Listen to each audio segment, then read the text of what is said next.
começar apresentando aqui o nosso arquiteto doutor Fernando Diniz, né? Arquiteto pela UFPE, desde 89, historiador pela Universidade Católica de Pernambuco, é mestre em desenvolvimento urbano pela UFPE e em arquitetura pela Universidade de Pensilvânia. Só admitir dois na sala aqui que apareceram e cortaram o meu. Na Universidade de Pensilvânia. PhD em arquitetura também pela Universidade de Pensilvânia, né? Atualmente é professor titular da Universidade Federal de Pernambuco, pesquisador 1D do CNPq e assessor de várias agências de fomento. Foi um dos fundadores do SESC, né? O Centro de Estudos Avançados da Conservação Integrada, em Recife, tendo sido seu diretor-geral entre 2009 e 2011 e membro do conselho em outras ocasiões. Foi professor visitante da Fujian Catholic University, no Taiwan, Universidade Técnica de Lisboa e também na Universidade da Pensilvânia. Fellow no ICRON e Samuel H. Kress Foundation Scholar, né, 2 fellows. Eleito 2 vezes conselheiro federal por Pernambuco, pelo CAU, na gestão fundadora e na seguinte. Foi coordenador geral também do Docomomo Brasil entre 2016 e 2017. Sua área de interesse reside em teoria e história da arquitetura, história do urbanismo e conservação.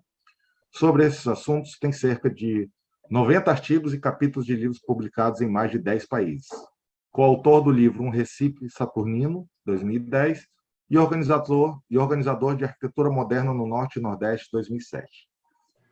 Também tem experiência profissional em conservação urbana e arquitetura. Fernando, um grande prazer, uma grande honra tê-lo aqui no Docomomo, né, aqui apresentando nós para um público grande de São Luís, para conhecer os seus estudos, né, a sua trajetória dentro da conservação na arquitetura. Né? O Fernando vai fazer a sua palestra, que vai ser sobre Recife, arquitetura, urbanismo e cidade, entre 1900 e 1950, né, no qual aí vai trazer um panorama bem interessante desse crescimento da modernidade dentro de Recife. Fernando, novamente uma honra, fique à vontade. Bom dia a todos, né? Eu gostaria primeiramente de agradecer o convite de participar dessa palestra também, é uma honra estar aqui, é um prazer imenso, né? Porque quando organizamos o primeiro Docomomo, né, lá em 2006, o primeiro Docomomo Norte-Nordeste, eu, Guilá e mais 2 colegas, né? No distante ano de 2006, nunca imaginávamos que ele ia ter uma vida tão, ia ter esse sucesso e essa longevidade, né? É um evento que nunca repetiu a sede, né? Então foi Salvador, João Pessoa, Natal, Fortaleza, Teresina, Natal, Palmas, agora São Luís. Realmente isso é um prazer imenso. Eu participei de todos eles, com exceção de um, que realmente não consegui ir. Né? E o que eu mais gosto realmente é de ver, pode até parecer uma coisa meio boba, né? Mas é ver esse engajamento com uma causa, né? Realmente é algo que toda vez que eu vou aos Docomomos, né, a gente sai super contente, ao mesmo tempo, né, a gente vê muitos casos de destruição e tudo, mas é muito interessante estarmos juntos, né, porque compartilhamos uma causa, né, que é essa tentativa de proteger nosso patrimônio moderno, né? Então, eu queria também agradecer a organização desse evento, o Zé Antônio e toda a equipe, a Caqui também, por todo esse trabalho com esse seminário. Então, gostaria primeiro de dar esses agradecimentos. Bom, a minha fala de hoje, como vocês viram, o título é um tanto amplo, né? E, de fato, eu talvez vou ampliar um pouco mais ainda, mas vai ser uma mistura de uma apresentação de um livro que foi recentemente, que saiu agora da gráfica, de fato, eu só recebi um exemplar, que é esse aqui, que eu organizei, e vai ser um pouco de uma mistura de uma apresentação desse livro, mas também com algumas reflexões sobre a relação, sobre os desafios de se fazer uma história relacionando arquitetura, urbanismo e história também, né? Então, esse livro ele foi editado agora pela CEP e a intenção dele é fazer uma grande história, né, da evolução, das transformações urbanas do Recife, incluindo também a sua arquitetura, né?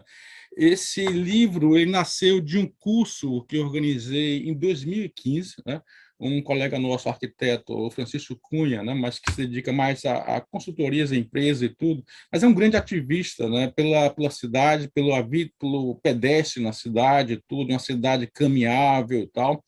E nós sempre comentávamos que não existia, né, uma história do Recife, alguém pudesse pegar, se apropriar, ler aquele livro, em termos urbanísticos e arquitetônicos. Nós tínhamos, evidentemente, obras de historiadores, né, importantes, como Antônio Paulo Rezende, temos uma tradição, né, na qual sociólogos, historiadores, geógrafos que se detiveram sobre o Recife, né, Gilberto Freire, Aderbal Jurema, Josué de Castro, né? Escritores que retrataram a cidade também, mas não tínhamos uma obra realmente de arquitetura e de urbanismo, né? Nós temos uma enorme produção, mas dispersa em livros, em teses, né?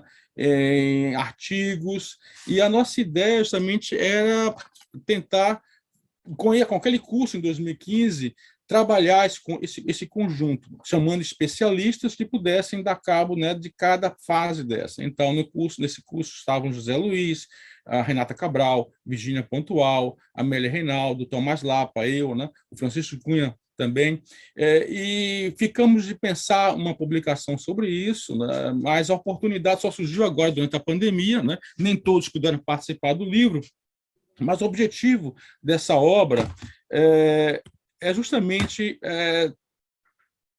mostrar, né, oferecer uma história articulada da cidade, da evolução da cidade, da sua transformação, da transformação do território, das formas urbanas, do loteamento, dos planos, da arquitetura. Realmente é muito ambicioso, né, a gente reconhece isso, mas o espírito que gerou esse livro foi justamente um livro como se fosse um manual de história da arquitetura moderna, no nosso caso, né? De um Frampton, de um Cohen. Nós sabemos dos limites dessas obras, né? Nós vimos ontem, né, com Ruth, né? Mas sentimos que uma obra dessa natureza era necessária, particularmente para os jovens arquitetos, para os estudantes, né? Como os manuais, né? Nós vimos, o Ruth falou que eles vendem uma história, né? Que não é total, nós sabemos disso, né? Mas vimos que também não queremos criar um cânone de forma alguma. Mas a ideia dessa obra, né, nós não estávamos pensando no leitor acadêmico, não é só o especialista nesses temas, mas é realmente o estudante, um arquiteto, um historiador, um cidadão comum, né? Nós discutimos isso e vimos que nosso conhecimento ele é muito compartimentado, muito especializado, né? É lógico que a gente precisa sempre focar nisso, né? Mas em alguns momentos é preciso contrabalancear com essa visão do todo, né? E é justamente isso que a gente tentou nesse livro. E eu acho que ele coincidiu também com algumas mudanças na minha vida acadêmica nesses últimos anos, né? Só para recuperar um pouco, né? Isso, assim, minha formação aqui no FPE, eu fiz um mestrado na primeira metade dos anos 90, e era um mestrado na área de história urbana, né, em que eu discuti as transformações urbanas do Recife entre 1909 e 1926. Logo após, eu me engajei numa pesquisa, que foi uma experiência muito interessante, na segunda metade dos anos 90, coordenada pela Maria Cristina da Silva Leme, que lançamos esse livro, né, que tentava mostrar toda essa história do urbanismo, os principais planos, os artigos, os projetos, os livros, né, um banco de dados sobre essa produção. E logo em seguida eu parti para o doutorado, né, que foi na área de teoria e história da arquitetura, mas eu trabalhei com essas questões urbanas no Brasil, particularmente com a influência, né, de Alfred Agache no Brasil. Então vejo que há uma transformação aí saindo, né, de história urbana, para a história do urbanismo, que é um pouco diferente, né, para uma visão de arquitetura, né, arquitetônica do urbanismo também. A partir daí, quando eu volto ao meu doutorado, me engajei justamente nessa agenda da arquitetura moderna, com a organização do primeiro Docomomo, e me envolvi também com várias ações de conservação dessa arquitetura, alguns projetos, o projeto também de acervos, né, como foi de Saturnino de Brito, o de Janete Costa, o de Acácio Gil Bossói, a organização do 11º Seminário também. E eu acho que, a partir daí, foi muito ligado a estudo da arquitetura moderna, particularmente com pesquisa sobre a arquitetura moderna aqui em Pernambuco, que gerou alguns artigos, né? E vamos tentar trabalhar isso também num livro mais adiante. Mas, a partir de 2016, 2017, né, eu comecei também a orientar, né, alguns trabalhos de mestrado e doutorado que me reconectaram novamente com a cidade, né, com a cidade do Recife. E isso foram trabalhos sobre como os cineastas, né, do ciclo do Recife, né, que foi esse movimento que gerou vários filmes aqui no Recife nos anos 20, era uma dissertação sobre como é que esses cineastas viam a cidade, como nós podemos aprender melhor a cidade dos anos 20 por meio do cinema. Há também uma tese sobre a obra de Cícero Dias e como a cidade, né, está presente nos trabalhos de Cícero Dias. Também sobre um outro arquiteto italiano que veio para Recife, que trabalhou aqui nas décadas de 20 e 30, o Giacomo Palumbo. E suas obras só podem ser entendidas quando a gente entende realmente a dinâmica da cidade, vê as transformações e como ele se engajou entre as elites locais, produzindo edifícios icônicos. Ele era o principal arquiteto trabalhando aqui na década de 20 e 30, né? Embora ele começou como arquiteto clássico, tudo depois partiu, foi gradativamente entrando no chamado proto-modernismo, proto-racionalismo ou Art Deco, mas por causa disso, talvez sua obra não tenha tido esse destaque. Outra dissertação também sobre como os arquitetos modernos negociaram seus projetos com o IPHAN de edifícios em altura junto a monumentos históricos na década de 50, 60. São trabalhos aí de vários alunos, né? Eu acho que alguns deles talvez estejam aqui, a Patrícia talvez. Então, eu acho interessante é partilhar essa experiência, né, para mostrar que, muitas vezes, talvez seja a primeira conclusão da minha fala, mais voltada para os estudantes, né, que, muitas vezes, a gente volta a temas trabalhados antes, né? Repensamos esses temas, abrimos novos pontos de vista, né, sobre novas ideias sobre aquilo que já achávamos que sabíamos, né? Então, muitas vezes eu acho muito interessante isso, e muitas vezes o estudante está numa situação que ele fica um pouco angustiado, que ele queria estudar uma coisa, mas surge a oportunidade de estudar outra coisa, ou ele tem milhões de coisas que ele está interessado, né? E a pesquisa exige foco e tudo, mas eu queria realmente passar essa mensagem que, no fundo, tudo isso contribui para um melhor entendimento do nosso ambiente moderno. E acho que o grande desafio é tentar fazer essas coisas, a cidade, a arte, paisagem, as técnicas construtivas, os meios de transformação, mobilidade urbana, os padrões de moradia, tentar colocar essas coisas para conversar, né? Então, esse livro parte, né, justamente dessa ideia de como é que nós podemos perceber, né? Partimos da premissa de que era preciso perceber o sentido, né, e a coerência desse conjunto de estruturas, ruas, edifícios, nos quais fazemos nossas obrigações do dia a dia, né? Isso não é uma tarefa fácil, né? Os bairros, particularmente aqui em Recife, em muitas cidades do Nordeste, né, perdem as características que os distinguiam, passam a compor uma massa única, anódina, homogênea, edifícios com os quais os cidadãos se identificavam, né, como parte palpável da sua cultura desaparecem abruptamente, né? Outros mais novos, né, os modernos, nem tiveram a chance de ser reconhecidos como tal, já foram demolidos, né? Então, como essa paisagem, né, está em constante transformação, parece que os cidadãos não conseguem desenvolver laços afetivos com ela, né? Então, e acho que poucas cidades brasileiras representam melhor isso que o Recife, né? Então, nós acreditamos, né, que para dar um novo significado à nossa cidade, nos reconciliarmos com ela, para entendermos, né, como parte da nossa cultura, é fundamental o esforço de compreender essa paisagem. Como nós chegamos até aqui, quais as lógicas que gestaram esses espaços, as ruas e os edifícios que nos cercam, né? Como é que essa cidade tomou forma, o que existia antes, como e por que ela foi transformada, né? Então, então, a gente procura justamente evidenciar nesse livro como é que esses problemas da cidade, em várias épocas, como é que eles foram pensados pelas elites técnicas, e não só arquitetos e urbanistas, mas dirigentes políticos, advogados, médicos, artistas, intelectuais, de outras áreas também. Como é que isso se traduziu em ações e planos e projetos urbanos, códigos, legislações, e como é que isso vai transformando a cidade.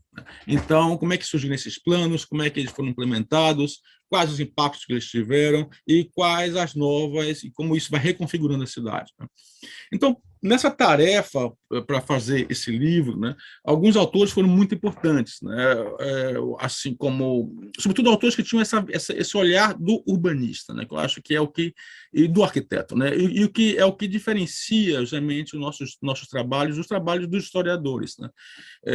Por exemplo, o Patrick Geddes, né, que foi importante, o urbanista esse escocês, né, urbanistas que veio era um biólogo de formação, mas tornou-se um dos urbanistas mais importantes do começo do século passado. Ele acreditava que uma melhor compreensão da cidade, né, da relação dela com o seu sítio, com o território circundante, dessas transformações, articuladas com os aspectos culturais, políticos, sociais, econômicos, contribuiria para o melhor entendimento das soluções e para os desafios que a cidade enfrenta hoje, né, uma determinada cidade. Tal empreitada, né, de estudar essas origens, esse histórico da cidade, pode nos ajudar, como ele dizia, a entrar no espírito da nossa cidade, da sua essência histórica, do seu presente, né? E esse estudo cuidadoso das transformações urbanas pode ser um instrumento importante para pensar o seu futuro, né?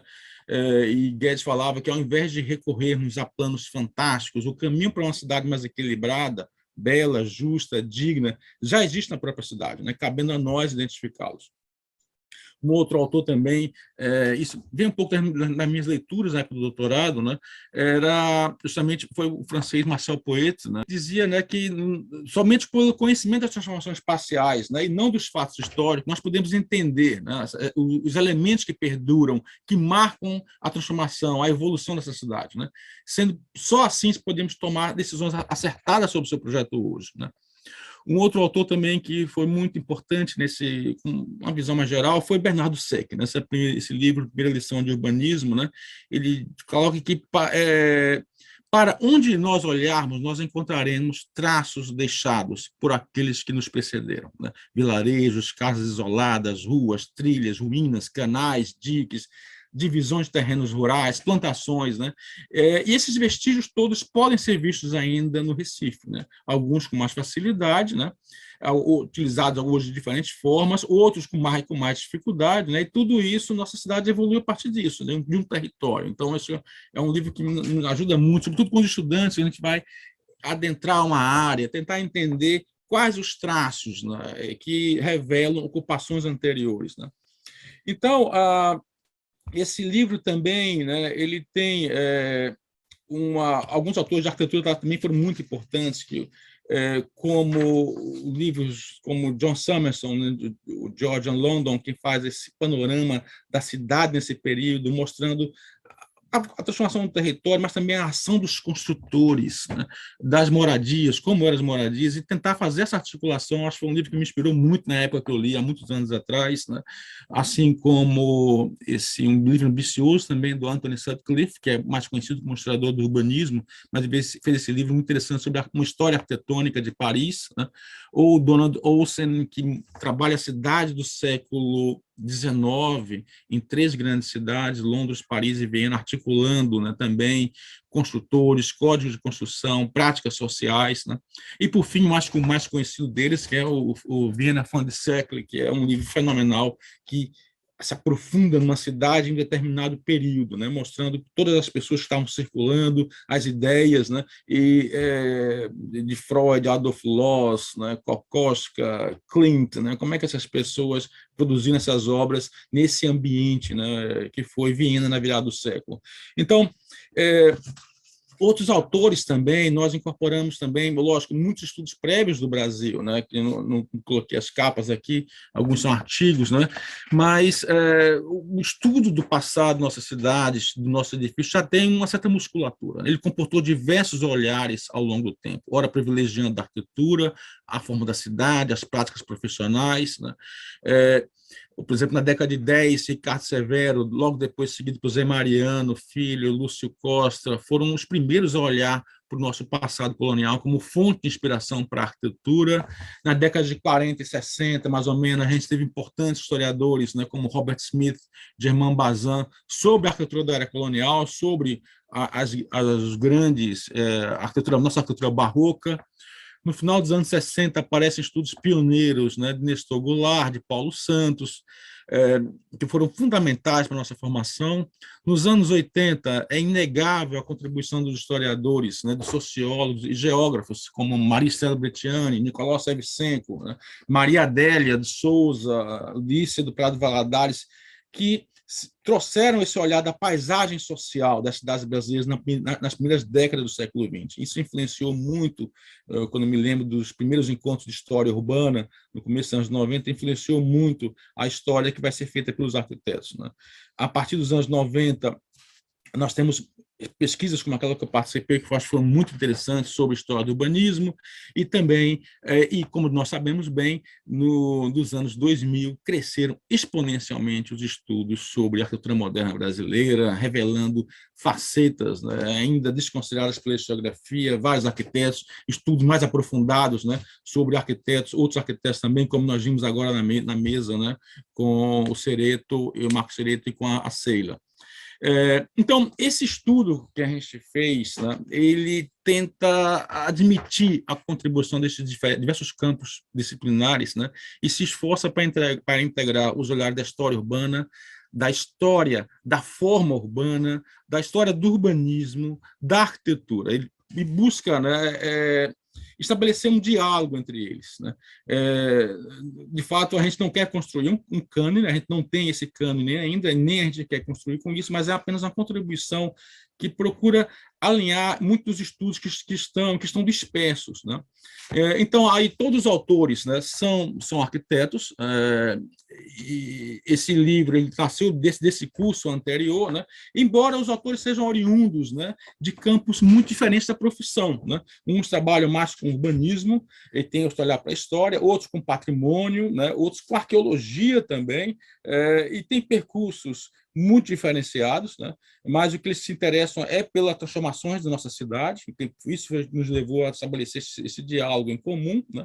Então, os autores também são de diferentes gerações, né? Eu acho que mais de 5 décadas separam a data de nascimento do autor mais idoso, né, da autora mais nova, né, o que isso revela também diferentes olhares sobre o Recife. As fontes, né, foram as mais variadas, né? Mapas, gravuras, fotografias, relatórios de prefeitos, relatórios técnicos, projetos, planos urbanísticos, matérias de jornais, relatos de viajantes e cronistas, depoimentos, né? E também, sobretudo, estudos de outros colegas, né, que estão em publicações esgotadas, estão em teses, dissertações, são mais restritas ao âmbito acadêmico, né? Essas publicações são referidas, né, ao longo dos textos, então, assim, Virgínia Pontual, Antônio Paulo Rezende, Rosane Piccolo, Rita de Cássia Araújo, esses historiadores, arquitetos que se debruçaram também sobre o Recife, são muito citados, porque a ideia é que o leitor possa, a partir deles, ter acesso a estudos mais aprofundados, né, sobre determinados períodos, né? Então, o livro está organizado em 11 capítulos, dispostos de forma cronológica, né, tratando desses diferentes momentos da cidade, né? Então, estão vendo que o grande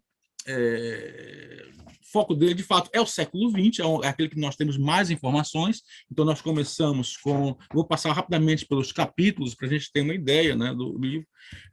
O primeiro e segundo capítulo são do nosso saudoso professor José Luiz da Mota Menezes, que faleceu no ano passado. Ele que é um autor muito importante aqui em Recife, né, da estatura de um José Liberal de Castro, no Ceará. Acho que nosso amigo Ricardo está aí, que também nos deixou recentemente, e talvez esses sejam, acredito que sejam os seus últimos escritos, né?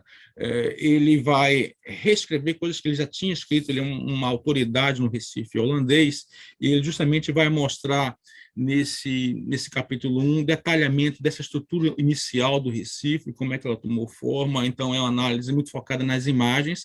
A partir de agora, eu vou deixar apenas as páginas dos livros, tá? Para a gente mostrando apenas como é que ele está estruturado. Então, é uma análise muito interessante também ele vai analisar a cartografia, as invenções, né, de navegação nesse período, a questão territorial e de como os portugueses viam esse território, as outras nações também. O segundo capítulo é dedicado ao período holandês, né? Então também aí entra todo o rigor e a pesquisa dele, né, que já estava em curso há muitos anos antes, né, identificando até os proprietários das casas, sobretudo dos judeus, né, que deixaram Recife nesse período. É uma cidade muito cosmopolita, mostra também o plano dos holandeses, né, para parte da cidade, que já são mais ou menos conhecidos, mas ele consegue articular isso realmente de uma forma brilhante, né? O terceiro capítulo é de Pedro Cabral Valadares, né, que é um especialista também no século XVIII, sobretudo em fortificações, né, e é um capítulo muito interessante, porque ele vai analisar as transformações da cidade do Recife pós-Nassau, né, a vila pós-nassoviana. Então, como é que se dá a transformação do sistema defensivo, como é que era a lógica dos fortes holandeses, que já foram construídos por cima dos poucos que existiam portugueses, como é que muda a lógica agora desses fortes com os portugueses, como é que dá essa expansão dos quarteirões, o abandono daquele plano original. Ele vai entrar também na arquitetura dos sobrados, as principais igrejas, como é que eles se articulavam, o papel dessas igrejas na articulação do tecido urbano, que é um período também com muito pouca fonte sobre o Recife. Acho que esse capítulo terá uma utilidade muito grande para todos aqueles que estiverem se debruçar sobre o Recife do século XVIII. Né? O capítulo 4, né, também foi feito por Pedro e por Patrícia Taide, né, que são jovens pesquisadores, né, muito talentosos, e eles vão trabalhar justamente esse capítulo, que é um capítulo longo, um capítulo sobre o século XIX, que é um século que teve uma produção, né, mas que nós não vimos, não discutimos, achamos melhor não reparti-lo para que o leitor possa ter essa unidade de um século inteiro. Isso é o maior capítulo do livro, e ele começa mostrando as impressões dos viajantes que se debruçaram sobre Recife no começo do século XIX, né? As transformações nas formas de moradia, dos novos hábitos, das novas sociabilidades, a ascensão do neoclassicismo, esse novo olhar sobre a paisagem, as gravuras, né? Vários edifícios são analisados também, com uma análise mais detida, então isso é muito interessante, como partir desse foco mais geral e entrar nos edifícios, mostrar a lógica desses novos equipamentos, como cemitérios, hospitais, presídios, né? E também todo o processo de laicização da cidade, né? O Teatro Santa Isabel, os novos edifícios públicos, mercados, estações ferroviárias, né? E, por fim, todas as demandas modernas que começam a se impor na cidade, né? Todos os percalços dos primeiros sistemas de esgoto, de saneamento, transporte público, uma cidade que demandava novos serviços. Então, foi um capítulo que tem um grande esforço de síntese para colocar essas coisas, articular tudo isso, né? O quinto capítulo, que é de minha autoria, eu me dediquei justamente, que era o título da minha palestra, que era justamente 1900 e 1950, são 3 capítulos que se debruçam sobre isso, né? Eu terminei diminuindo um pouco, porque eu achei que seria mais interessante vocês terem uma ideia da obra como um todo, né? Nesse capítulo 5, né, eu começo tentando oferecer um quadro da cidade de 1900. Essa é uma preocupação que a gente tem sempre no livro, que é de tentar oferecer em determinados momentos o que era a cidade em 1900, o que era a cidade no começo do século XIX, em 1940. E também foi feito um grande esforço, né, nosso na organização de tentar fazer essas transições entre os capítulos muito articuladas, né?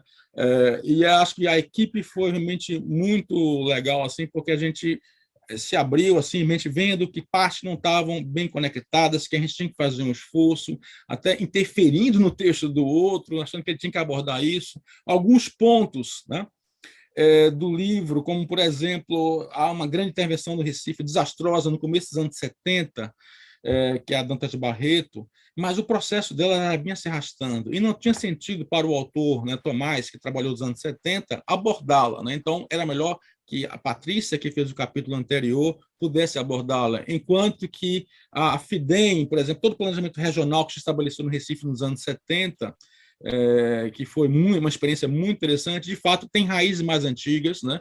E que seria interessante Tomás abordar no lugar de Patrícia, né? Então, esses arranjos foram todos feitos, né, para tentar dar essa ideia de uma coerência, de uma fluidez maior ao texto, né? Bom, mas, desculpem, voltando ao começo do século XX, né, eu tento mostrar aí, a partir desses levantamentos, os diferentes bairros, as conexões, as populações, as demandas, os problemas da cidade, né? Depois nós adentramos na grande modernização, que vocês devem conhecer, da reforma do bairro do Recife, todos os projetos, os mecanismos que foram feitos para implementar essa reforma, os impactos dela na cidade e as transformações na paisagem que ela efetuou, né? Essa nova arquitetura eclética que vai surgir a partir daí, e essa moda que se impôs para o resto da cidade nas 2 primeiras décadas do século. Analisamos também alguns exemplos da arquitetura eclética que surgiu a partir daí.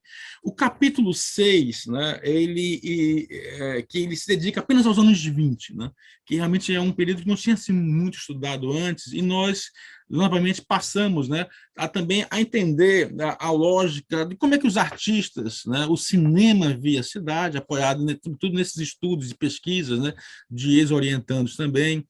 Mostramos o ambiente receptivo que o Recife tinha nos anos 20 à modernidade, né? O ambiente político também. Falamos, embora evidentemente de uma forma muito superficial, desses movimentos, do movimento regionalista e tudo, para que o leitor tenha isso, e remetemos às pessoas que estudaram com mais profundidade. Tentamos entender também a lógica de estruturação da cidade, das linhas de bonde, aos trens regionais, como é que eles se articulavam na cidade, né? Investigamos também as 2 obras, isso já parte, inclusive, retomando pesquisas que eu tinha feito há quase 30 anos atrás, né, sobre o bairro do Derby, essa expansão planejada de uma cidade próxima ao que nós chamamos de uma cidade-jardim, e a expansão para o litoral com a abertura da Avenida Boa Viagem. Então, a gente vai analisar outras obras também de praças e largos ao redor da cidade, começando a ver que tem uma lógica que articulava a cidade como um todo, embora isso não tivesse expresso num plano formalizado, né? Então, é importante mostrar os novos padrões, né, tipológicas, as novas formas de moradia que vão surgir nesses novos empreendimentos, na Avenida Boa Viagem, nesses novos bairros, mostrando os loteamentos também, como é que eles vão articular bairros históricos que existiam, e para isso o cinema também foi importante para mostrar, né, essa evolução. No capítulo 7, né, nós vamos, também é um capítulo que pega 2 décadas, né, porque as intervenções se alastraram mais ou menos, um período muito rico de discussão urbanística, de modernização. A gente começa mostrando como é que essa arquitetura, gradativamente, arquitetos vindos de fora, como Giacomo Palumbo e Rino Leve, né, introduziram alguns usos novos, como os cinemas, como é que essa arquitetura vai dialogando com as estruturas antigas, e era importante, evidentemente, mencionar Luiz Nunes, a chegada de Luiz Nunes, esses novos equipamentos na cidade, dessa arquitetura moderna. Buller Marx, né, todos os seus primeiros jardins estão aqui em Recife, então, como articular, a gente sabe um pouco dessa ligação, mas é importante mostrar que tudo isso está acontecendo ao mesmo tempo em diferentes áreas da cidade, tentar mostrar essa articulação, né? A partir daí, a gente adentra nessa discussão urbanística que foi muito rica no Recife. O Recife foi um território muito fértil de experimentação de ideias do urbanismo moderno. Eu trabalhei em outros textos, inclusive no final da década de 90, 2000, fiz muita pesquisa sobre isso, né? Então, a gente vai mostrar também as intervenções, o que resultou disso, a grande intervenção na Avenida Guararapes, que eu estudei um capítulo da minha tese de doutorado. E também, eu acho que é mais importante, além de ver essa transformação no centro, os impactos da perda do patrimônio histórico, remetemos aos estudos, né? Existe um estudo muito, muito interessante sobre as ruínas, né, das demolições que foram feitas, da Rosane Piccolo. Mas também foi muito interessante ver como é que essa mesma gestão, tanto do Estado como da Prefeitura, atuavam nos subúrbios. As vias que foram criadas nesse período, como é que elas possibilitaram a ocupação de áreas da cidade, dos novos, alguns bairros que foram crescendo estruturados a partir dessas avenidas, como a Caxangá, a pavimentação da estrada de Belém, né, do estado dos remédios, como é que isso vai criando essa massa de subúrbios, né, que alguns mais elaborados, como esse projeto de Antônio Baltar, vocês estão vendo, outros que eram basicamente grelhas, grids, que até entravam em conflito entre si. E também, evidentemente, a questão dos mocambos, que eu esqueci de falar no capítulo anterior, também a gente mostra como é que isso foi surgindo, o estudo do magistral de Zé Lira é fundamental para isso, como é que o poder público reagiu criando esse projeto das Ligas Sociais contra o Mocambo, onde é que eles se instalaram, essas vilas, onde estavam localizadas, tentando mostrar isso, alguns mapas mostrando como elas se articulavam no tecido da cidade, que vão contribuir para estruturar, junto com esses bairros que foram loteados, né, entre os anos 40, 50 e 60, como é que eles estruturam a cidade que a gente conhece hoje, né? O capítulo 8 de Patrícia, acho que ela está aqui com a gente, trabalha justamente o período dos anos 50 e 60, que é um período de intensa verticalização, e ela vai justamente mostrar como é que ocorreu essa negociação já agora com o SFAM, né? A diretoria do SFAM estabelecida na cidade, zelando por monumentos, mas também os arquitetos modernos estavam lá dentro, como é que eles vão dialogar com a cidade, seus edifícios vão tentar buscar estabelecer um diálogo com o patrimônio histórico. As vias estavam sendo abertas nesse período, como essa, a Dantas de Barreto, que vai se continuar até o começo dos anos 70, mas é também importante olhar as novas expansões planejadas como campus universitário, e também a ascensão, né, da afirmação da arquitetura moderna. Então, como esses... aí já é um tema que já nos é bastante caro, que ela teve também que mostrar isso dentro de um contexto, como é que esses arquitetos chegaram, onde é que eles projetavam. Então, vocês já conhecem a história, Delfim Amorim, Acácio Gil Bossói, os discípulos, né, Vitório Pessoa de Mello, Valdeci Pinto, Vandenkolk, Armando de Holanda. Onde é que estavam essas obras? Em que partes da cidade elas estavam? Como é que a cidade vai se articulando? Os novos bairros e onde é que surgiam esses edifícios, né? E suas características, evidentemente, né? Junto com essas intervenções como a abertura da Dantas de Barreto. Por fim, já terminando, o capítulo 9 de Tomás e Marília, né? Marília também é uma doutoranda do nosso programa, e Tomás, que acho que vocês já conhecem, e vai trazer a própria experiência dele, de Tomás, como jovem arquiteto na FIDEM, na segunda metade dos anos 70 e nos anos 80. Né? Como é que se estruturou essa ideia do planejamento regional, esse novo pensamento urbanístico. Então, ele, participante desse processo, relata como é que foram esses diferentes planos, o PDI, o plano do sistema de parques, esse laboratório muito importante que foi a FIDEM nos anos 70. Ao mesmo tempo, ele tenta mostrar um olhar sobre a expansão da cidade, a consolidação do bairro de Boa Viagem ao longo dos anos 70, a expansão também de outras vias importantes para a estruturação da cidade, há também os primeiros projetos de pedestrianização das áreas centrais, o PPSH, o Plano de Proteção de Patrimônios Históricos. Então, para tudo isso, nós temos alguns estudos que se aprofundam, né? Mas ele tenta fazer essa síntese do que ocorreu nesse período, né? Por fim, o trabalho de Amélia Reinaldo, né, que é um importante urbanista aqui em Recife, que tem uma trajetória realmente de vários planos e tudo, ela volta um pouco no tempo para explicar a cidade da década de 90 a 2010, ela retorna um pouco do tempo para mostrar os loteamentos feitos entre 40 e 70, mostrar como eles estruturaram a cidade que a gente conhece hoje e como eles foram pensados, né, eram geralmente loteamentos com ruas estreitas para casas unifamiliares, né, que se espalharam por várias partes da cidade e que depois foram sendo substituídos, né, por num processo de verticalização, que aí ela passa a abordar esse processo, esses novos equipamentos, como shopping centers, né, as novas centralidades, e também esse intenso processo de verticalização que vai ocorrer com a cidade, particularmente na década de 90, que é o objeto dela, e ela começa a mostrar realmente o processo de reunificação de lotes e de esgotamento dessa malha, né, que justamente ela foi pensada, né, para ruas com algumas poucas famílias, sei lá, com 20 famílias, 10 casas de um lado, 10 de outro, ou 10, 5 e 5, né? E que, de repente, recebem centenas de famílias num tecido urbano que não tem capacidade para tal e que responde, né? Mostra muito dos problemas que nós enfrentamos na cidade hoje, né?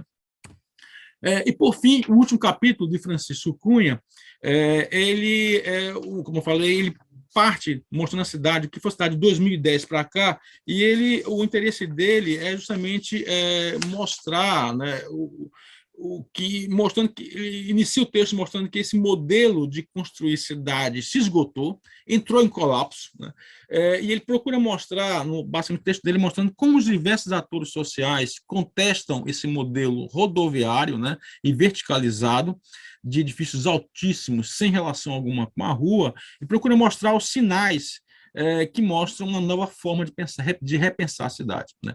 Ele analisa diversos movimentos, aparentes movimentos políticos, movimentos também da sociedade civil, como o Estelita, as caminhadas, né, domingueiras, e vários pontos, mostrando novos projetos, como o Parque Capibaribe, e todos esses movimentos, né, em prol de uma cidade com melhores espaços públicos, uma cidade que priorize o pedestre, que tenha mais parques e tudo. Então, ele basicamente tenta resgatar essa história recente de movimentação da cidade em prol de uma transformação de um modelo, né, que foi extremamente maléfico para essa cidade, particularmente a partir de 90 e no começo dos anos 2000. Bom, então, essa é uma visão geral da obra, né, que a gente está...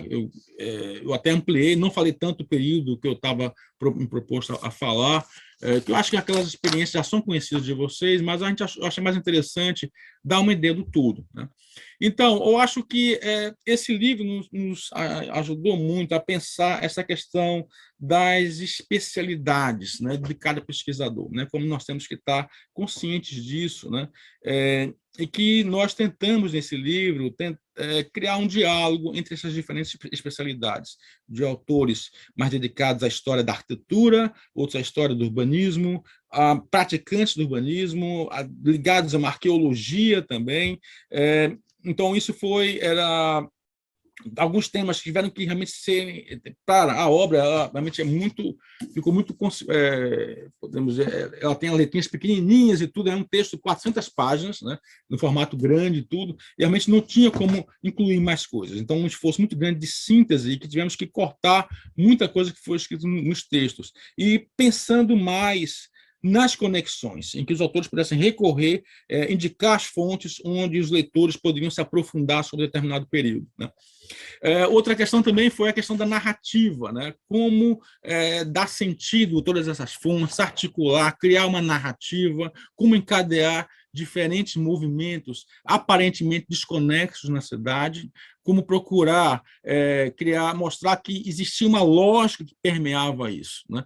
Nós partimos, né, também de algumas suposições, nem tudo pode ser comprovado, né, cientificamente, mas nós tentamos fazer aproximações, né, entre esses planos urbanísticos e os modelos de ocupação da cidade, né? Bom, outra questão também é a questão das fontes, né? Foram utilizadas, como eu falei, as fontes mais variadas, foi muito legal trabalhar com isso, incluir outras fontes que nós talvez não tínhamos trabalhado em pesquisas anteriores. Como eu falei, algumas desses trabalhos, eles partiram de pesquisas anteriores dos autores, né? Mas foi muito interessante ver todas essas fontes, mapas, gravuras, fotografias, relatórios, né? E é muito interessante submetê-las a novas leituras, revendo fontes, algumas que nós tínhamos visto há mais de 10 ou 20 anos atrás, né? Essa diversidade foi muito importante, né? E E também ressaltar a ideia, né, de que muita coisa estava na cidade ainda, de resgatar o que estava na cidade, né? Essa que é a nossa especialidade, de entender o projeto, entender o plano, de apontar isso na cidade, de entender as formas construídas. Então, acho que essa contribuição que nós, arquitetos, podemos dar, né, à história, né, e nós estamos torcendo para que esse livro tenha também uma boa aceitação entre os historiadores, mas o que nos difere é isso, a nossa capacidade de entender o espaço, as técnicas construtivas, né? O fato de podermos lidar com esse objeto de estudo, que ele tem uma materialidade, né? Eu acho que o olhar do arquiteto é fundamental, apoiado, evidentemente, nessas leituras históricas que todos nós tivemos, mas o olhar do arquiteto é fundamental para entender essa estrutura. Por fim, né, eu acho que também, muitas vezes, essas disciplinas, a nossa estrutura, nossas pós-graduações, nossas pesquisas, eles exigem uma crescente, né, especialização acadêmica. E isso tende a enfraquecer as conexões, né? Eu acho que nós, nesse livro, nós procuramos reforçar essas conexões, né? Tendo a dimensão física da cidade como ponto de partida. Como a gente falou, em momentos do texto como um todo, a gente para descrever o que é a cidade naquele período, apoiado nos mapas, nas descrições, e a partir daí mostrar como ela foi pensada, né? Como isso gerou planos, né? E como isso vai transformando a cidade, né? E não só os planos, mas as próprias lógicas construtivas, práticas sociais, né? Então, eu acho que atingir esse equilíbrio, né, também foi algo muito interessante nas escritas desses capítulos, de como partir de descrições mais gerais, depois entrar no plano e depois entrar em objetos arquitetônicos que representavam aquele período, né? Esse foi também um outro grande desafio de como passar dessas diferentes escalas entre o mesmo texto, né? E depois voltar para o geral, né? Então, foi feita muita discussão entre a gente em relação aos textos, né? Bom, e também eu acho que nós pensamos que a história da cidade, da arquitetura, do urbanismo, deve fazer, né, deve capacitar os leitores. Nessa hora foi pensada justamente para jovens arquitetos, para estudantes, né, para reforçar, né, engajá-los com a descoberta da cidade, né, e assim fazer ajudá-los, né, a interpretar o território, as cidades, os edifícios, as paisagens, entender os usos dos materiais, das soluções tecnológicas ao longo da história, né? Então, ele foi feito, como eu falei, para um público mais amplo, né? Para também nossa esperança é que o próprio cidadão, né, ajude o cidadão, o não arquiteto, o não historiador, o não especialista, o leigo, a descobrir um pouco sua cidade, né? E também reforçar esses laços de identificação com ele, e com isso talvez ele possa atuar, né? Seja um personagem mais ativo em prol da conservação e da melhoria da qualidade de vida na cidade. Então, muito obrigado.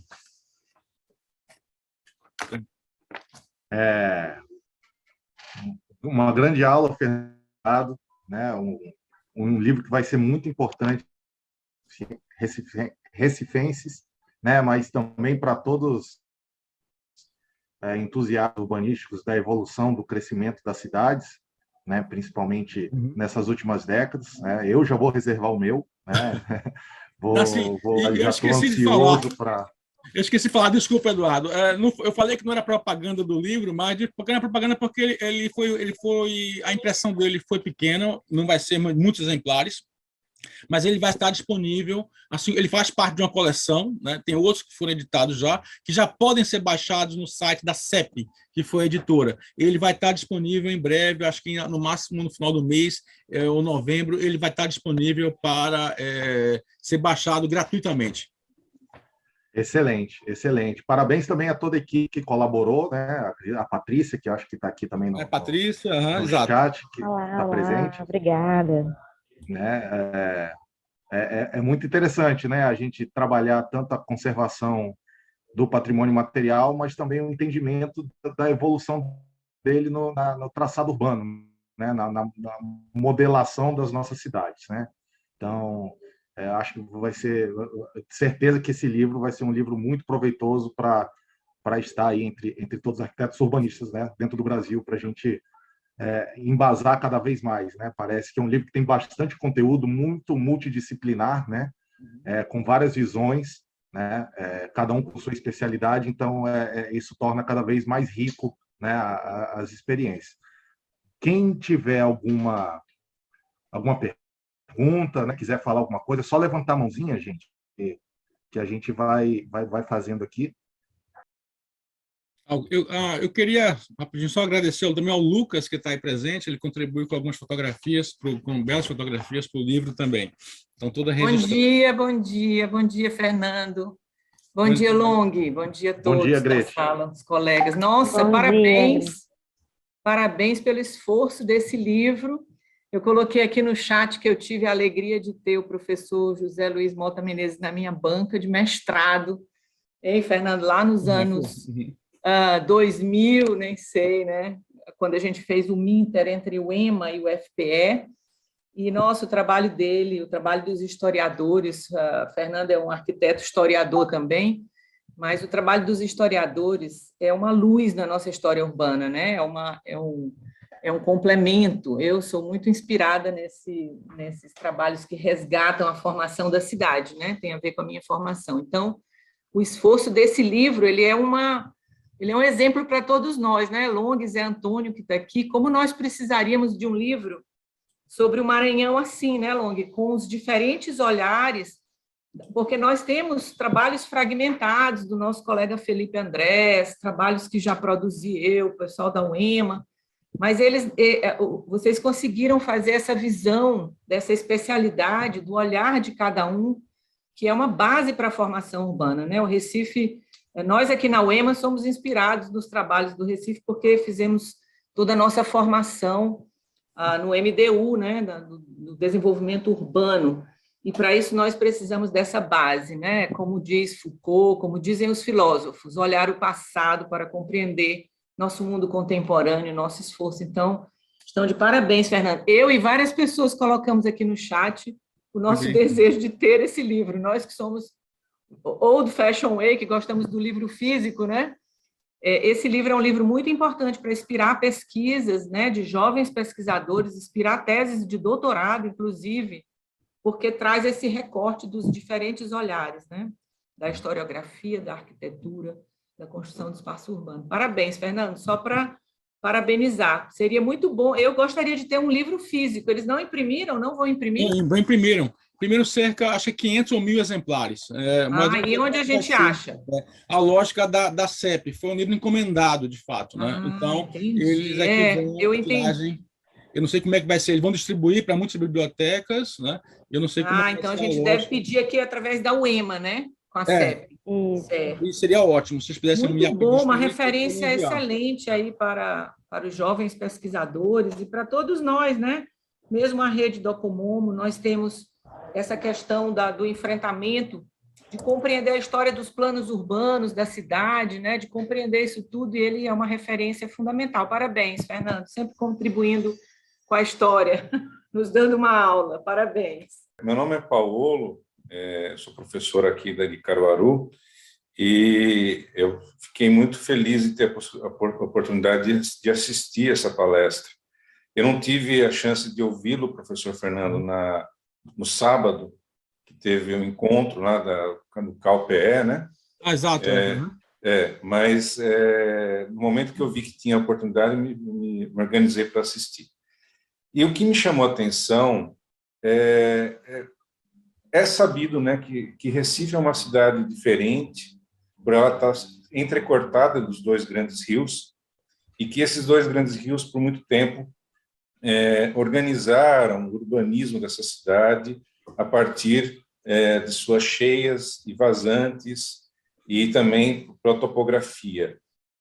E o último capítulo desse livro, que também gostaria de tê-lo, me chamou a atenção pelo tema, e eu gostaria de ouvir um pouquinho mais sobre essa ideia, né? Como a gente sabe que, a partir dos anos 90 para cá, nós temos uma verticalização muito grande da cidade de Recife, e a malha viária não acompanhou, né?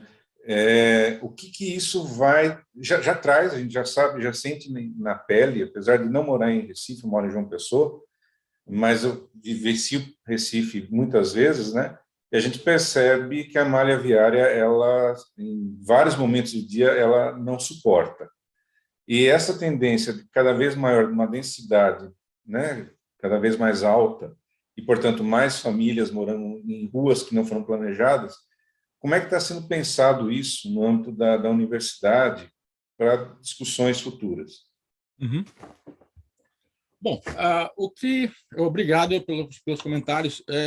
O que nós pensamos nesse livro, justamente, foi tentar mostrar que essa situação que a gente vive hoje, de fato, ela teve precedentes históricos. É isso que a gente tenta mostrar ao longo do livro, como é que foi essa ocupação, porque Recife é uma cidade complexa para você entender, para quem é de fora, porque tem que se voltar realmente para olhar os mapas antigos e ver como é que a cidade vai tomando forma, porque ela, ao contrário de outras cidades brasileiras, aqui há um mosaico muito grande que une setores sociais privilegiados com setores sociais excluídos, praticamente no mesmo território.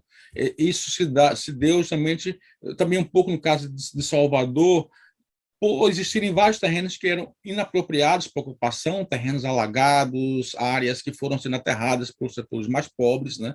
E a gente retrata isso também no livro, trazemos alguns relatos, né, de escritores sobre isso. O livro de Zé Lins do Rego, o Moleque Ricardo, é impressionante, que ele mostra justamente essa paisagem do Recife, os trabalhos do José Lira. Nós também tentamos incorporar isso no livro e mostrar que essa transformação se deu justamente no momento em que a cidade passa a não respeitar, né, mas os limites do seu território, né? Ou seja, as condições básicas do seu território. Era um território que tinha que ter realmente muita área de vazante, muitas áreas verdes e tudo que pudesse acomodar toda essa água. Explicamos que os desastres de 67 e 75, da grande cheia, né, isso foi tudo premeditado antes, né, de fato foi premeditado, não, desculpa, foi fruto, né, de ações urbanísticas ao longo desse processo. Foram provocadas. Foi provocada, é o termo, foi provocada, né? Assim, eu vou mostrar aqui depois a capa. E nesse momento, o que nós vemos que isso tem impactos hoje. Então, na universidade temos grupos que estão pensando isso, tem vários, o trabalho da Norma Lacerda. Eu queria parabenizar o Fernando. E Fernando, eu me lembro da tua tese de doutorado. Eu lembro, desde a década de 90, né, Fernando, com a tua tese doutoral, que tem como tema isso, que, inclusive, durante o mestrado, o doutorado, eu consultava. E eu sei, Fernando, que você agora está titular, e, com certeza, você foi organizando sua documentação e foi encontrando coisas que você fez ao longo da tua trajetória, e é muito interessante quando a gente olha um pouquinho, algumas décadas atrás, e vê produtos tão legais e que eu acho importantíssimo a gente retomar na contemporaneidade. Esse livro, né, que você falou, que todo mundo aqui está louco para ter, eu também não tenho esse, certo? Foi dos 500 anos, quando foi publicado uma série de trabalhos muito bons, inclusive eu tenho aqueles que o Roberto Montezuma, Fernando, organizou aqui na época, com 2 volumes, né? E esse que você nos mostrou hoje, para mim, eu não conhecia, realmente eu gostei muito de saber, e também estou, como o nosso público aqui, ansiosa para tê-lo, certo? Aguardando. Agora, eu queria, Fernando, aproveitar o ensejo aqui da gente, e como você é o coordenador do Núcleo Pernambuco, do Documomo Pernambuco, certo? E nós temos aqui outros membros que são filiados ao Documomo Brasil e ao Documomo Pernambuco, atendendo um pedido aqui da Aguilar, que é uma pesquisadora pernambucana, em respeito à sua trajetória, ao seu papel na entidade. Ela acabou de mandar um e-mail, há 1 hora atrás, com cópia para vários membros do Documomo Brasil, inclusive com cópia para ti, Fernando. Eu acho que você não teve tempo de ver, porque estava aqui na mesa, solicitando o apoio da gente, do Documomo Brasil, para o tombamento do aeroporto de Recife, com um painel que está correndo risco de demolição.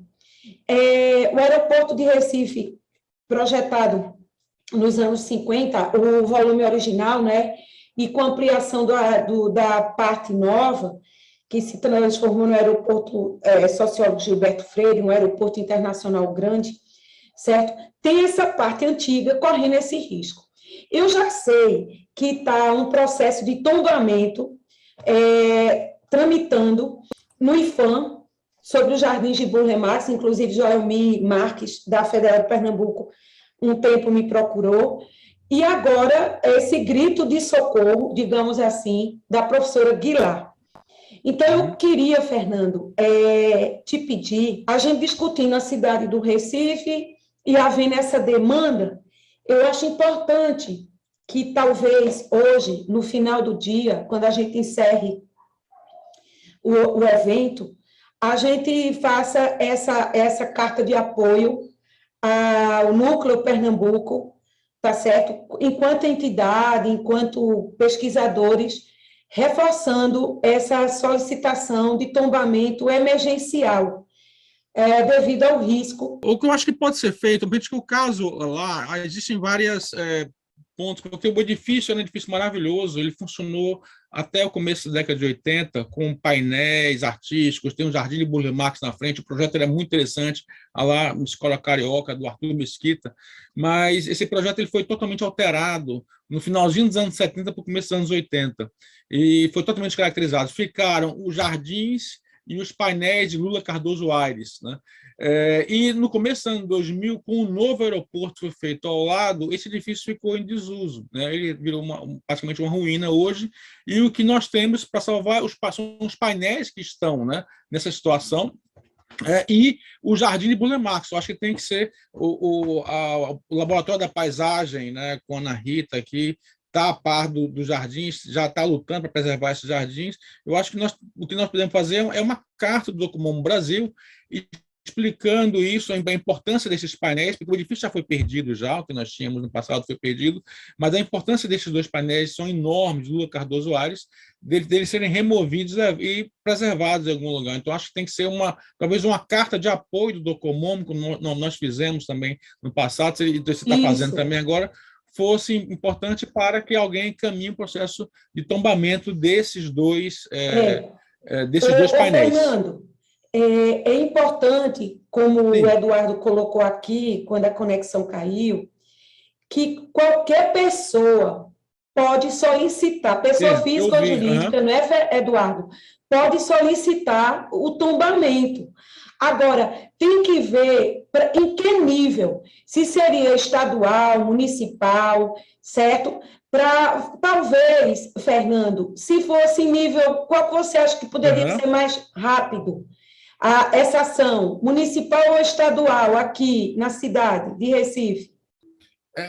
Eu não sei dizer, não tenho acompanhado tanto essa discussão, mas talvez em nível estadual, pela Fundarp, isso depende muito das pessoas que estejam, né, lidando com isso no momento, né, do nosso acesso a eles. Eu acho que talvez no Estado fosse mais interessante.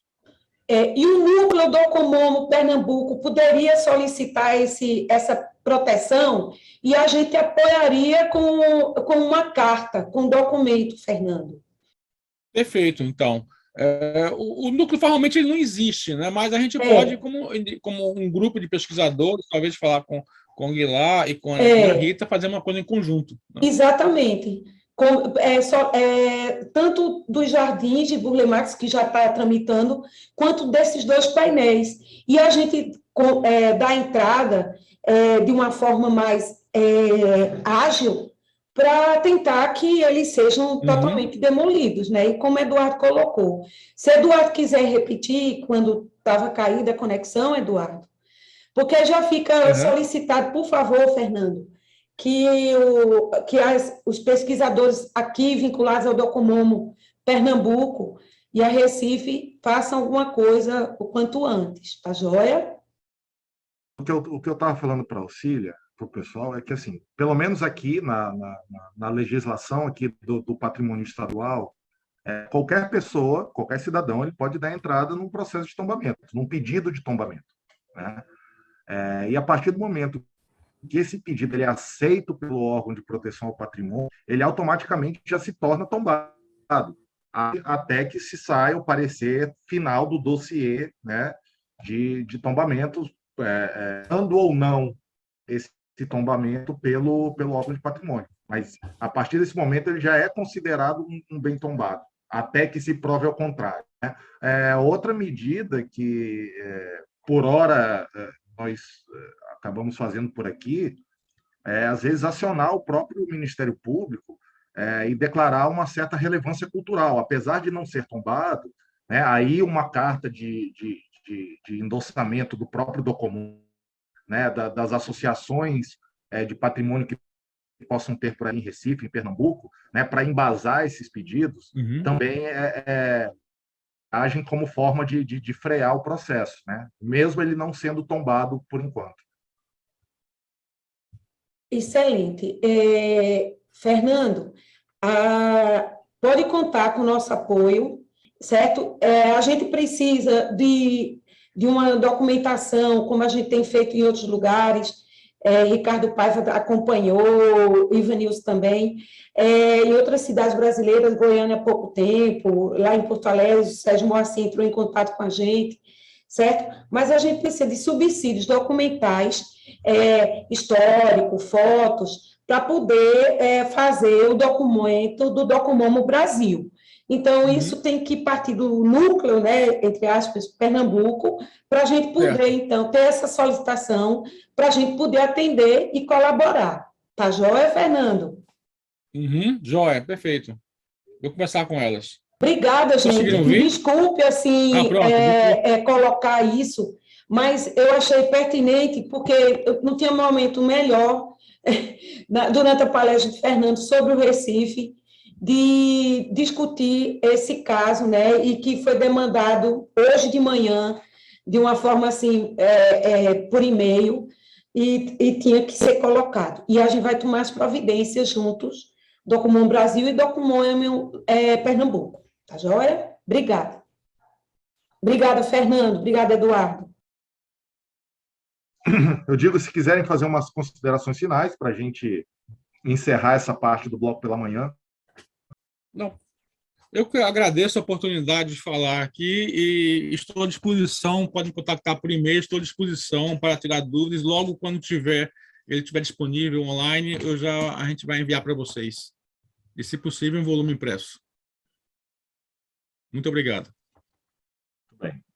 Parabéns, Fernando, pela fala, Caqui, nossa presidente, pela sempre organização, pela conexão que ela tem de rede, viu? Parabéns, Long, Obrigada. pela mediação da mesa e Caqui na sua gestão, sempre conectando todos nós. Obrigada, Grete. Obrigado a todos. Tenham um excelente resto de evento.